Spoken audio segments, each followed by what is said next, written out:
شتێکی دڵخۆشکارە بەڕاستی. خات و کۆری پێویستە قسە لەگەڵ بکەم هەر ئێستا. دەستم کردی کردمی لیندا ڕۆژ باش. زۆر سپاس.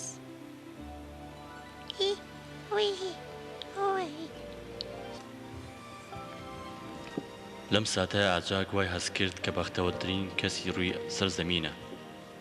لەگەڵ ئەوەی لەمانەوەی لیندا دڵنیا نەبوو، مانەوە لەم کێڵگەیەدا خەوێکی لە بنەهاتووی لیندا بوو، چونکە هیوادار بوو بەهۆی مانەوەیەوە هەر هەموو کتێبەکانی کتێبخانەکەی ئاجاک بخوێنێتەوە و بە خەیاڵ هەموو ئەو دانیشتانی لەگەڵ ئاجاکدا ئەنجامی ئەدات بێنێتە دی.